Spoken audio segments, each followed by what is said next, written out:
Welcome everyone. तो आज की वीडियो में हम क्या करने जा रहे हैं, कुछ और कॉम्प्लेक्स सर्किट को डिस्कस करेंगे, जिसमें हम क्या करते हैं, किसी भी दो पॉइंट्स के अक्रॉस आरनेट को फाइंड आउट करते हैं। और हमें क्या होता है, थोड़ा बहुत कॉम्प्लेक्स स्ट्रक्चर दे दिया जाता है, जिसे देख के पहचानना थोड़ा सा डिफिकल्ट होता है कि क्या कौन सीरीज में कौन पैरेलल में।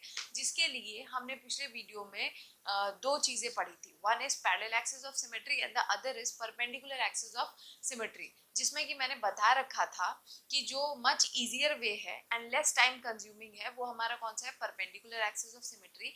एंड जो पैरेलल एक्सिस ऑफ सिमेट्री है ना, वो थोड़ा सा लंबा हो जाता है। और जब पैरेलल एक्सिस ऑफ सिमेट्री से कोई क्वेश्चन सॉल्व करोगे ना, तो क्या होगा कि बीच में मतलब आखिर एंड तक आते आते तुम्हें उसमें परपेंडिकुलर एक्सिस ऑफ सिमेट्री भी लगाना पड़ता है। तो रूल्स दोनों एक जैसे, मतलब दोनों रूल से आंसर सही आने वाले। लगाओ कोई भी, बस टाइम कंज्यूमिंग वाला रूल थोड़ा बच्चे या टीचर्स थोड़ा कम प्रेफर करते हैं। So let's start a video. अब देखो हमें क्या कर रखा है, ये कॉम्प्लेक्स सर्किट दे रखा है और बोला क्या है कि find R net between A and B. दो पॉइंट्स दे रखे हैं। मैंने बताया था कि जिन भी दो पॉइंट्स के बीच अक्रॉस तुमसे नेट रेजिस्टेंस पूछ लेना, उसके अक्रॉस तुम्हें क्या करना है, इमेजिनरी बैटरी लगा लो। ठीक है, एक इमेजिनरी हमने क्या करी है, बैटरी लगा दिया। अब मैंने क्या बोला कि जो भी हमारा डायरेक्शन ऑफ फ्लो है, मान लो हमारा डायरेक्शन ऑफ फ्लो क्या है, इस एक्सिस के अलोंग है। ठीक है, तो जिस भी एक्सिस के अलोंग हमारा direction of flow of current है, हम पहले परपेंडिकुलर एक्सिस ऑफ सिमेट्री लगा रहे हैं। ठीक है, हम पहले कौन सा यूज कर रहे हैं, परपेंडिकुलर एक्सिस, क्योंकि इससे बहुत जल्दी जहां पे डायरेक्शन ऑफ फ्लो है उसके परपेंडिकुलर एक एक्सिस ले लो। तो हम क्या करते हैं, यहाँ पे एक परपेंडिकुलर में एक्सिस लेते हैं। अब देखो, अब हमने ये एक्सिस ले लिया। अब हम क्या करते हैं, यहाँ से I1 करंट निकाल लो और यहाँ से I2 करंट निकाल लो और यहाँ से I3 करंट हमने क्या किया, निकाला। ठीक है, अब जो रूल था वो मैंने पिछले वीडियो में समझा रखा है, इसलिए मैं डायरेक्ट यहाँ से क्वेश्चन स्टार्ट करती हूँ ताकि हमारा टाइम वेस्ट ज्यादा ना हो। तो मैंने क्या बताया था कि इसका मिरर इमेज क्या है, ये वाला पार्ट है। तो जो भी जिसका मिरर इमेज है ना, वहां पे क्या करो, इसी करंट को बनाओ लेकिन ऑपोजिट डायरेक्शन में। ठीक है, तो अगर यहाँ I1 करंट है तो यहाँ क्या हो जाएगा, I1 करंट हो जाएगा। यहाँ ये सेम I2 करंट आएगा, ये सेम I2 करंट आएगा। ठीक है, अब नीचे वाला, अगर ऊपर वाला पार्ट सॉल्व कर लिया ना, तो नीचे वाला एज इट इज, जो ऊपर वाले का आंसर होगा वही नीचे वाले का भी होगा। तो हम पहले ऊपर वाले को सॉल्व करते हैं। ठीक है, अब देखो यहाँ I1 हो गया, I2 हो गया, I3 हो गया। अगर यहाँ गौर करो तो मैं यहाँ पे बता दूं I4, ठीक है, और यहाँ पे बता देती हूँ मैं I5। तो मैंने क्या बताया, इसका मिरर इमेज ये है, तो यहाँ पे ऑपोजिट में I5 जाएगा। इसका मतलब क्या हम ये देख सकते हैं कि I5 करंट जो इससे जा रहा है वही सेम करंट I5 इससे भी जा रहा है। दैट मीन्स कि this is in series combination with this. तो यहाँ पे ये जो जंक्शन, ये जो हमें लग रहा है ना कि ये पॉइंट हमारा जंक्शन है, इसे हम लोग फॉल्स जंक्शन कहते हैं। रियल में ये एक दूसरे से क्या होगा, कनेक्टेड नहीं होगा। इसका स्ट्रक्चर कुछ ऐसा होगा, है ना। तो अब देखो, अब क्या है, अब स्ट्रक्चर बहुत ईजी है। ये I2 करंट सीधा सीधा जा रहा है, यहाँ पे I1 अभी हम बाद में देखेंगे। यहाँ I5 जा रहा है और ये I4 जा रहा है। अगर तुम ध्यान से देखो, ये दोनों क्या है, सीरीज में, तो इनको सॉल्व कर लो। सीरीज में क्या हो जाएगा, ये दोनों R और R क्या हो जाएगा, 2R, और 2R क्या हो जाएगा, इसके साथ पैरेलल कॉम्बिनेशन में हो जाएगा, है ना। इतने वाले हिस्से को पहले देखो, तो 2R is in parallel combination with R, तो 1/2R कर दो आर नेट निकालने के लिए, प्लस 1/R हो जाएगा। ठीक है, तो इसका एलसीएम क्या आ जाएगा, 2R, दैट इज 1 प्लस क्या हो जाएगा यहाँ पे 2, तो 3/2R, जिसे हम क्या लिख सकते हैं, 2R/3। ठीक है, तो इसका मतलब ये है कि इतने हिस्से का हमने आर नेट कितना निकाला है, 2R/3। ठीक, अब तुम ध्यान से देखो, अब अगर ये वाला सर्किट मैं पूरा पूरा हटा दूं, मैं इसे अगर पूरा हटा दूं और मैं क्या करूं, इसे एक ही सर्किट बनाऊं जिसका वैल्यू कितना है, 2R/3, ये है इतना। अब अगर तुम ध्यान से देखोगे तो क्या हो रहा है बताओ, ये वाला हिस्सा, ये वाला हिस्सा, ये वाला हिस्सा क्या है, सीरीज कॉम्बिनेशन में है। तो जरा इनको सॉल्व कर लो। तो 2R/3 is in series combination with R and R, that is 2R।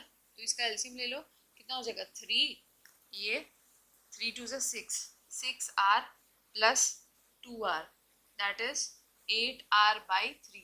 तो ये पूरे को सॉल्व करके, इतने पूरे हिस्से को सॉल्व करके कितना है 8r/3।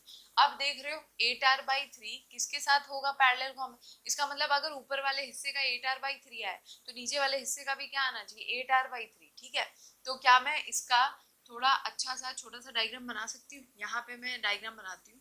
ये क्या होगा 8r/3 is in parallel combination with क्या r और r, क्या हो जाएगा 2r, और नीचे भी हम क्या बना देंगे 8r/3, तो 8r/3 और ये कितना क्या हो जाएगा 2r।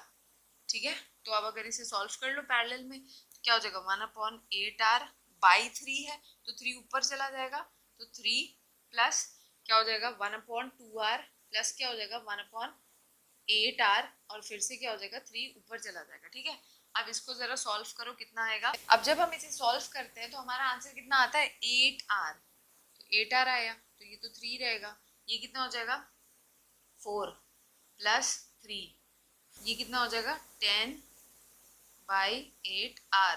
अब जरा इसे डिवाइड कर लो, 2 5 और 2 4, तो ये हमने कितना निकाल लिया 5/4r, और अगर हमने ये क्या निकाला 1/r नेट ना, तो r नेट कितना आ जाएगा, r नेट यहाँ पे कितना आ जाएगा 4r/5 जो कि हमारा आंसर है। ठीक है, तो देखो कितने फ्यू सेकेंड्स में हमने क्या कर लिया, ये कॉम्प्लेक्स सर्किट दे रखा था, इसका हमने क्या किया है आर नेट निकाला है, किसके बीच में ए और बी पॉइंट के बीच में। ठीक है, आई होप ये वाला क्वेश्चन बहुत अच्छे से क्लियर होगा।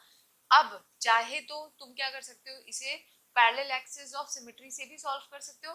पैरेलल एक्सिस ऑफ सिमेट्री में बस करना क्या है कि जैसे ये डायग्राम था, इसे वापस हम जरा रीड्रॉ कर देते हैं। ये कितना था आर, ये क्या था आर, ये ठीक है, ये कुछ ऐसा डायग्राम था। अब जरा गौर फरमाओ, मैंने क्या बोला था कि जिस भी एक्सिस के अलोंग करंट फ्लो हो रहा है ना, पैरेलल एक्सिस ऑफ सिमेट्री में हम वही एक्सिस लेते हैं। ठीक है, तो हम इस बीच वाले एक्सिस को लेके चल रहे हैं। अब जो भी एक्सिस तुम चूज करते हो ना पैरेलल एक्सिस ऑफ सिमेट्री में, उसमें क्या होता है उसके कॉरेस्पॉन्डिंग पॉइंट्स के पोटेंशियल क्या हो जाते हैं सेम होते हैं। ये सब कुछ मैंने पिछले वीडियो में बहुत अच्छे से एक्सप्लेन किया है, मैं बस समझा दे रही हूँ। तो इसका मतलब अगर ये हमारा क्या है एक्सिस है, अगर ये हमारा क्या है एक्सिस होगा तो इसके कॉरेस्पॉन्डिंग पॉइंट्स क्या होगा, ये इसका पोटेंशियल, इसका पोटेंशियल और इसका पोटेंशियल, इसका पोटेंशियल, इनके पोटेंशियल्स क्या हो जाएंगे सेम हो जाएंगे। मतलब ये point is same potential with this, और जितना इसका पोटेंशियल का डिफरेंस है यहाँ यहाँ का, उतना ही सेम इस रेजिस्टर के लिए भी सेम पोटेंशियल का डिफरेंस हो गया।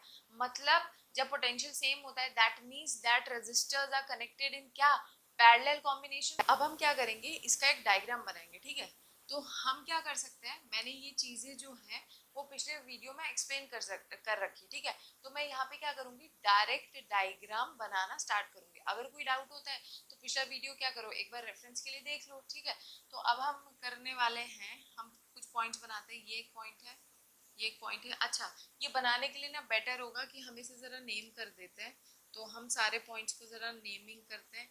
ये हमारा 1 हो गया, 2 3, फिर हो गया 4 5 6 7 8 9, ये हो गया 10, ये हो गया 11, है ना। तो ये सब हमने क्या किया पॉइंट को नेम कर दिया, और ये हो गया हमारा 12। ठीक है, तो क्या मैं ये बोल सकती हूँ, मैं इसको पहले बना देती हूँ फिर मैं बताती हूँ।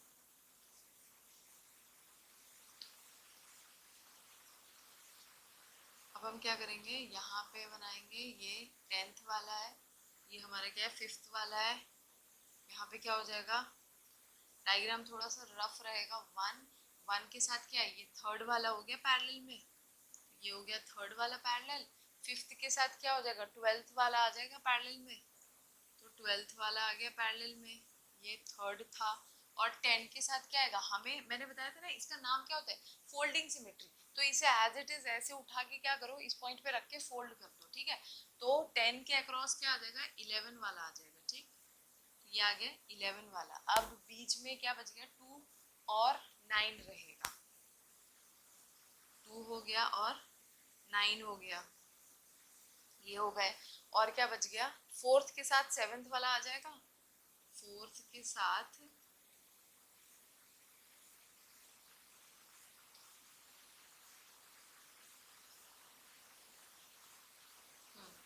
फोर्थ के साथ हमारा सेवेंथ वाला आ जाएगा, और क्या हो गया हमारा सिक्स्थ के साथ एट्थ वाला आ जाएगा, सिक्स्थ के साथ क्या हो जाएगा हमारा एट्थ वाला आ गया। ठीक है, तो अब अगर यहाँ पे देखो तो क्या दिख रहा है, ये है पैरेलल कॉम्बिनेशन, ये है पैरेलल कॉम्बिनेशन, ये है पैरेलल कॉम्बिनेशन, ये भी पैरेलल है, ये भी पैरेलल है। इन तीनों को सॉल्व करोगे तो इनको जब सॉल्व करोगे तो इनके जो आंसर्स आ रहे हैं वो आपस में क्या हो जाएंगे, सीरीज में आ जाएगा। और ये जो है ये क्या हो जाएगा, ये दोनों क्या हो जाएंगे, सीरीज में हो जाएंगे। यहाँ पे फिर से परपेंडिकुलर एक्सिस लगाना, तो ये क्या हो जाएंगे, ये सीरीज में हो जाएंगे। जब इनको सॉल्व कर लोगे, इसका कॉम्बिनेशन इसके साथ ये तीनों क्या हो जाएंगे, आपस में पैरेलल में हो जाएंगे। तो बस इस तरीके से क्या होगा, इसका भी आंसर सेम वैसे ही आएगा जैसा हमने इसमें बताया था। ठीक है, तो इस तरीके से हम किसी भी क्वेश्चन को क्या कर सकते हैं, इजिली सॉल्व कर सकते हैं। लेकिन सबसे बेस्ट मेथड कौन सा होता है, परपेंडिकुलर एक्सिस, क्योंकि उससे जो होता है ना क्वेश्चन फ्यू सेकेंड्स में होते हैं। अब हम दूसरे वाले क्वेश्चन को सॉल्व करेंगे, और उस क्वेश्चन को मैं सिर्फ एक ही मेथड से बताऊंगी, नहीं तो वीडियो बहुत टाइम टेकिंग हो जाएगा। ठीक है, तो देखो अब हम क्या करेंगे, क्वेश्चन नंबर सेकंड को कैलकुलेट करेंगे। अब जो हमने पहला वाला डायग्राम बनाया था ना, वो फिर भी थोड़ा ठीक ठाक था, बच्चे में भी उसमें आंसर निकाल सकते थे। लेकिन ये जो डायग्राम दे रखा है ना, ये सही में थोड़ा सा क्या होता है, डिफिकल्ट होता है, and it is very hard to find कि कौन सीरीज में है एंड कौन पैरेलल में है। तो हमें क्या करना है यहाँ पे, अब हमें पहले ये देखना होगा कि क्वेश्चन में दिया क्या है। तो बोला क्या है, calculate R net between A and D point. मतलब ये तो और दिमाग खराब कर दिया, अगर बी और सी के बीच में पूछ लेते तो फिर भी हम थोड़ी कोशिश करते हैं, लेकिन उन्होंने किसके बीच में पूछ लिया, ए और डी पॉइंट के बीच में। ठीक है, तो अब देखो, अब अगर इसको क्वेश्चन को सॉल्व करना है ना, तो एक काम कर सकते हैं हम क्या इसे पैरेलल एक्सिस ऑफ सिमेट्री से सॉल्व करते हैं। ठीक है, तो अगर हम इसमें पैरेलल एक्सिस ऑफ सिमेट्री लगाएंगे तो हम इसे कैसे सॉल्व करेंगे। ठीक, तो देखो क्या है, मैंने बताया ना कि यहाँ पे मान लो हमने ये एक पॉइंट लिया, ठीक है, ए और डी के अक्रॉस क्या हो रखा है, बैटरी लगी है, और हम ये मान रहे हैं कि इसके अलोंग क्या है, direction of flow of current है, और हमने इसी के अलोंग क्या कर लिया, एक्सिस ले लिया।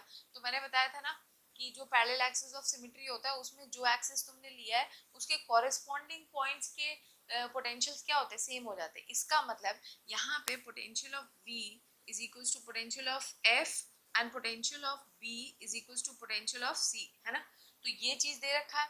अब अगर ध्यान दोगे तो क्या मैं ये कह सकती हूँ कि जिन दो पॉइंट्स का पोटेंशियल सेम होता है, क्या उसके बीच में कोई करंट फ्लो होगा, बिल्कुल नहीं। अगर कभी पोटेंशियल सेम होता है तो करंट वहां पे फ्लो हो ही नहीं सकता उस रेजिस्टर के थ्रू, बिकॉज पोटेंशियल डिफरेंस होना जरूरी है for the flow of current. तो इसका मतलब हमारे लिए ये तो एग्जिस्ट ही नहीं करता है। सेम अगर बी और सी पॉइंट के लिए देखोगे तो इनका भी पोटेंशियल सेम है, तो this also does not exist for us. तो ये दो चीज तो हमारे लिए क्या हो गई, हट गई। अब क्या बताया था मैंने, जो भी एक्सिस लिया है उसके अलोंग क्या करो, इसको बस फोल्ड कर दो। मतलब बी के ऊपर सी को डाल दो, और ई के ऊपर किसको डाल दो, एफ को डाल दो, और एक इजी से डायग्राम बना लो। उसके बाद क्या करो, सॉल्व करो। अच्छा, मैंने एक चीज शायद नहीं बताई है, शायद क्या नहीं बताई है, मतलब यहाँ पे वैल्यू इस क्वेश्चन में गिवन है कि R1 हमारा मान लो कितना है, 10 ओम है, और R2 हमें क्वेश्चन में दे रखा है 20 ओम। अब हमें सॉल्व करना है। ठीक है, तो मैंने क्या बताया, पॉइंट्स को डाल लो एक दूसरे के ऊपर। तो मैं जरा यहाँ पे डायग्राम बनाती हूँ। अगर मैं इसको ऐसे ना बना के, मतलब इसको इसके ऊपर ऐसे ना रख के, मैं थोड़ा ये डायग्राम को ऐसे सीधा कर देती हूँ। ठीक है, तो अगर मैं यहाँ पे ए पॉइंट बनाती हूँ, तो हमने क्या किया था, बी के ऊपर सी को रखा था। तो जब बी के ऊपर सी रखोगे, मतलब ये वाला और ये वाला क्या हो जाएगा, आपस में एक काम करते हैं, हम नेम कर देते हैं 1 2 3 4 5 6, और कौन सा है हमारा काम का,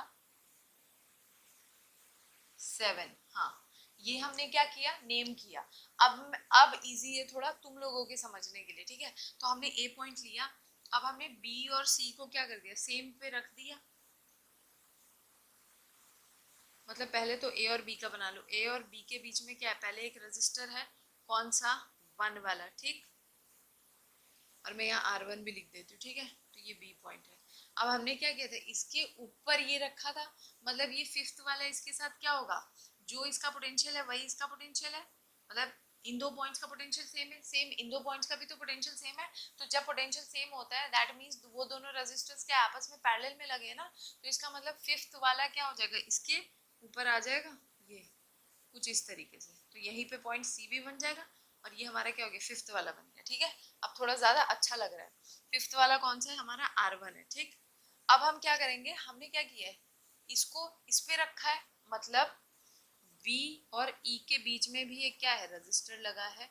वो कौन सा है, हमारा R2, और इसका दे के रखा है हमने नंबर सेकेंड। ठीक है, अब देखो B और E हमने जो था वो तो बना दिया, अब इसके ऊपर भी तो हमने रखा है, तो क्या रखा था बताओ, क्या रखा था, B और C पॉइंट पे क्या डाला है हमने, E और F।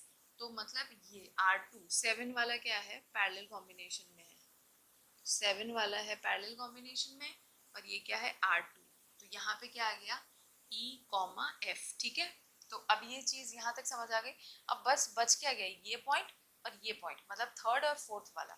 अब जब तुमने इसको फोल्ड किया है, मतलब इसको उठा के जब इस पे ऐसे रखा है, इसको उठा के इस पे रखा है, तो ये वाला पॉइंट क्या होगा, E और F के बीच में, ये भी जब इसको उठा के इस पे ऐसे रखोगे तो तुम्हें क्या दिख रहा है, थर्ड वाला, मतलब E और D पॉइंट बना लो पहले। E और D के बीच में क्या लाई कर रहा है, थर्ड वाला दैट इज R1। ठीक है, B is equals to BC है। ठीक है, E और D के बीच में कौन सा लाई कर रहा है, थर्ड वाला R1। और अब इसी के ऊपर कौन सा आ गया, क्योंकि इन दोनों का पोटेंशियल सेम है, तो दोनों क्या हो जाएंगे, पैरेलल में आ जाएंगे। तो आप इसके ऊपर क्या रख दो, फोर्थ वाला आ गया। ठीक है, तो ये हो गया हमारा फोर्थ वाला, और इसका वैल्यू कितना, R1। ठीक है, तो इस तरीके से हमने क्या किया, जितने थे वो हमने रख दिए एक्सेप्ट दिस वन। देखो इसके ऊपर ये आ गया है, इसके ऊपर ये आ गया है, और इसके ऊपर ये आ गया है। ठीक है, और ये दो तो हमारे लिए है ही नहीं, कोई दिक्कत नहीं है। तो अब देखो स्ट्रक्चर में हमें क्या बोला, ए और डी के बीच में पोटेंशियल निकालना है ना, तो हमें दिख रहा है ए और डी के बीच में सिर्फ एक ही रजिस्टर लगा है, दैट इज कौन सा लगा है, कौन सा है, R2, जो कि क्या है हमारा 6 नंबर दे रखा है हमने। ठीक है, तो अब तो ये डायग्राम बहुत इजी है। ये दो क्या है, पैरेलल है, ये दो पैरेलल, ये दो पैरेलल, ये भी क्या है, पैरेलल, मतलब ये आपस में तीनों क्या है, पैरेलल है। जरा देख लो क्या क्या आएगा बताओ, R1 मतलब R1 क्या था, 10, तो क्या कर दो, multiplication upon addition that is 10 10 100 upon कितना हो जाएगा, 20, तो 2 5 है ना, तो ये क्या हो गया 5। ये भी क्या है, R1 मतलब ये भी कितना हो गया, 5 ओम। ये कितना हो गया था हमारा, 5 ओम। ठीक है, अब ये वाला क्या हो जाएगा, इसमें कितना है, 20, तो 20 इंटू 20 डिवाइडेड बाई क्या हो जाएगा, 40, तो 20 1 जा 20, 2 जा 2, 10 जा, है ना, तो यहाँ क्या आ गया 10 ओम। तो मतलब इसका वैल्यू कितना है, 10 ओम। तो अब अगर ध्यान दो तो 10 5 और 5 के आपस में सीरीज में हो जाएंगे ना, मतलब इसका डायग्राम इजी वे में थोड़ा ऐसा बना सकते हो, ये तीनों क्या हो गए, सीरीज में हो जाएंगे, और ये किसके साथ पैरेलल में हो जाएंगे, ये R2 के साथ। R2 कितना है, 20, ये कितना हो गया, 10 5 5 5 ओम, 10 ओम, 5 ओम, कितना हो जाएगा, 20 is in parallel with another 20, तो कितना हो जाएगा, 20 और 20 पैरेलल में थे, तो क्या हो जाएगा बताओ, यही 10 ओम। तो ओवरऑल आंसर हमारा इस पूरे सर्किट का कितना आया है, 10 ओम। आई होप तुम लोगों को समझ आया होगा, तो ये क्वेश्चन नोट कर लो, ये बहुत जरूरी है। देखो ये इन वीडियो में मैं जितने भी क्वेश्चन डिस्कस कर रही हूँ ना, ये सारे के सारे कोई या तो नीट में पूछे गए या तो फिर जेई में पूछे गए। ठीक है, तो ये इंपॉर्टेंट क्वेश्चंस है आरनेट किसी भी दो पॉइंट्स के बीच में निकालने के। अब हम क्या करेंगे, और दो चार क्वेश्चंस को डिस्कस करेंगे। ऐसा नहीं है कि अभी सारी वैरायटी खत्म हो गई है, लेकिन हाँ हम कुछ क्वेश्चंस को सॉल्व करके थोड़ा सा स्टेप एक फॉरवर्ड बढ़ सकते हैं ना। तो अब ये हमारा क्या है, थर्ड टाइप ऑफ क्वेश्चन है, जिसमें हम क्या करेंगे, कैलकुलेट आरनेट करना है between same by A and B. लेकिन धीमे धीमे क्या हो रहा है ना, हमारा ए और बी के बीच का जो फासला है और जो कॉम्प्लिकेशन है वो बढ़ता जा रहा है। तो अगर कोई भी बच्चा ये पहली बार देखेगा ना, तो डेफिनेटली उसको धक्का तो पक्का लगेगा, है ना, क्योंकि ये क्वेश्चन पहली बार में सॉल्व करना अगर ना पढ़ा हो तो डिफिकल्ट है, अगर पढ़ा हो तो बहुत इजी है ना। तो अब हम समझेंगे कि इस टाइप के सर्किट को हम कैसे सॉल्व करें, क्योंकि पर्सनली इस पे ना ही सीरीज पता चल रहा है और ना ही पैरेलल पता चल रहा है। ठीक है, तो फिर देखो क्या करना है हमें, अगर तुम ध्यान दो तो यहाँ पे पॉइंट्स देखो, ये ए पॉइंट है, यहाँ बी पॉइंट है। अब यहाँ पे कुछ कंसेप्ट लगता है, and the concept is open circuit, हमें यहाँ पे ढूंढना होता है, और यहाँ ये देखना होता है कि कहाँ पे शॉर्ट सर्किट हो रहा है। ठीक है, मतलब दो चीजें यहाँ तुम्हें ढूंढनी होगी, एक ओपन सर्किट और एक क्या ढूंढना होगा, शॉर्ट सर्किट। ठीक है, शॉर्ट सर्किट वो है जो हमारे दिमाग का हुआ है इस क्वेश्चन को देखने के बाद। ठीक है, तो अब देखो हमें क्या करना है, पहले पॉइंट को नेम कर दो। यहाँ पे क्या है, ये पॉइंट ए है, तो ये पॉइंट मैं सी लिख दूं, क्योंकि यहाँ पे क्या है, 3-4 तारे निकली हुई है और सबके साथ क्या रखा है, रजिस्टर लगा हुआ है। तो अगर ये कंसेप्ट किसी बच्चे को नहीं पता ना, तो एक बात समझ लो कि अगर कोई तार है वो सीधी ऐसी लगी है किसी से, ठीक है, मतलब ये रहा ऐसा, ऐसा कुछ है। ठीक है, अगर ऐसा कुछ डायग्राम दे दे और यहाँ का पोटेंशियल ए है, तो एक बात समझ लो, क्योंकि ये एक कंडक्टिंग वायर से अटैच्ड है, ऐसे वायर इसे हम क्या बोलते हैं, कंडक्टिंग वायर। तो अगर कोई कंडक्टिंग वायर से डायरेक्ट अटैच्ड हो, भाई इसके बीच में ना कैपेसिटर लगा है, ना रेजिस्टर लगा है, ना इंडक्टर लगा है, मतलब ऐसा कोई भी चीज नहीं लगा है जो कि एनर्जी को क्या करे, यूज अप करे, या मतलब एनर्जी दे या एनर्जी खत्म करे, है ना। तो अगर डायरेक्ट सिर्फ कंडक्टिंग वायर लगा होता है, तो जो एक एंड का पोटेंशियल होता है ना, वही पोटेंशियल सेम दूसरे एंड पे भी होता है। तो जब पोटेंशियल ही सेम हो गया, इसका मतलब वहां पे करंट तो फ्लो ही नहीं हो रहा होगा, मतलब उस कंडीशन को हम शॉर्ट सर्किट बोलते हैं। ठीक है, तो अब यहाँ पे यही दो कंसेप्ट लग के ये डायग्राम बहुत ही छोटा और बहुत इजी वे में बन जाएगा। ठीक है, तो देखो यहाँ पे क्या है, ये पॉइंट सी है, क्योंकि इनसे क्या हुआ है, रजिस्टर्स लगे हुए, तो इसका पॉइंट ए है, तो ये ए नहीं हो सकता। अगर यही ये तार क्या होता है, ऐसा डायरेक्ट अटैच होता है, तो ये पॉइंट ए है, तो ये भी कितना हो जाता, ए हो जाता। ठीक है, तो अब हम बीच में जरा अपने रजिस्टर को ले आए। ठीक, इस पॉइंट को मान लो डी है हमारा, ये वाला पॉइंट। अब क्या है, अब कुछ बच गया क्या, हाँ, अब अगर इस पॉइंट को देखते हैं हम, तो ये पॉइंट अगर हमारा ई है, तो ये देख रहे हो ये डायरेक्ट तार लगी है, इसके बीच में कुछ भी नहीं लगा है, तो इसका पोटेंशियल भी कितना हो जाएगा, ई हो जाएगा, है ना।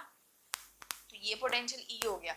अब ई और ई के बीच में ये जो दो लगे हुए हैं ना रजिस्टर्स, यही इन्हीं के बीच में क्या हो रहा है, शॉर्ट सर्किट, मतलब इसके बीच में तो करंट फ्लो ही नहीं होगा, इस कंडीशन को ही क्या बोलेंगे हम, शॉर्ट सर्किट।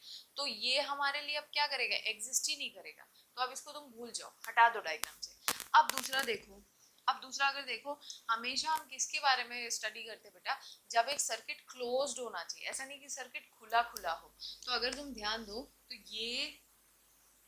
ये और क्या हो गया, ये सब के सब किस में आ गए, ओपन सर्किट में। इसे हम क्या बोलेंगे, ये सर्किट क्या है, ओपन है, मतलब ये आगे पीछे कुछ हमें बता ही नहीं रखा है, तो हमारे लिए क्या हो गया, ये ओपन सर्किट ही हो गया ना। तो ये क्या हो गया हमारा, ओपन सर्किट। ठीक, अब देखो अब क्या हो गया, अब हमारा डायग्राम ना हमें थोड़ा सा इजी लगेगा। जरा मैं इसका छोटा डायग्राम बना दूं। अगर मैं ये पॉइंट सी को देखूं, और सी कितना था, 3 ओम। अब देखो यहाँ कितना है, 1 ओम। यहाँ देख रहे हो कितना है, 2 ओम। ठीक है, यहाँ देखो क्या है, 4 ओम। अब क्या बच गया, कुछ भी नहीं बचा है। तो अब अगर ध्यान दो, तो ये यहाँ से अगर करंट आएगा तो सेम करंट इन दोनों में जाएगा, मतलब ये क्या हो गया, सीरीज कॉम्बिनेशन हुआ है, तो 3+1 कितना हो जाएगा, 4। दैट मीन्स हम इसे डायरेक्ट बना सकते हैं 4। तो ये बना दो जरा डायरेक्ट, ये क्या हो गया, 4। अब ध्यान दो, ये 4 ohm is in parallel with 2 ohm is in parallel with another 4 ohm, तो इसे सॉल्व कर लो। 1/R net is equal to क्या हो जाएगा, 1/4 प्लस 1/2 प्लस 1/4। तो ये कितना आ जाएगा, ये कितना आएगा, इसे सॉल्व करोगे तो 4 आंसर आएगा। ठीक है, तो ये हो गया 4, यहाँ तो 1 प्लस 2 प्लस 1, 2 3 4, मतलब सॉल्व करके कितना है, 1 ओम। मतलब ये पूरा पोर्शन, इस पूरे पोर्शन को सॉल्व करोगे ना, ये पूरा हिस्सा, ये 4 ओम, ये पूरा हिस्सा सॉल्व करोगे तो ये कितना आया, 1 ओम।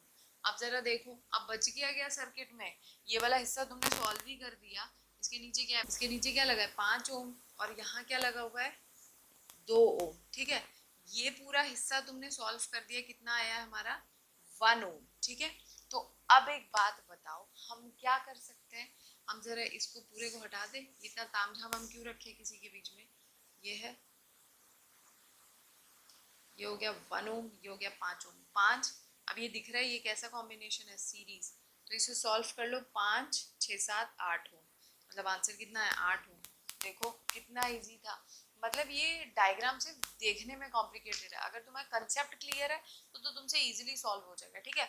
तो आज की वीडियो में मैंने कुछ टाइप ऑफ क्वेश्चंस हैं जो डिस्कस किए थे। आई होप तुम लोग को अच्छे लगे होंगे। अगर वीडियो अच्छा लगा हो then do share it with your friends, and अगर कोई डाउट है तो कमेंट सेक्शन में पूछो, एंड अगर वीडियो अच्छा लगे then do like, comment, share and subscribe. Thank you, मिलते हैं जल्दी ही नेक्स्ट वीडियो।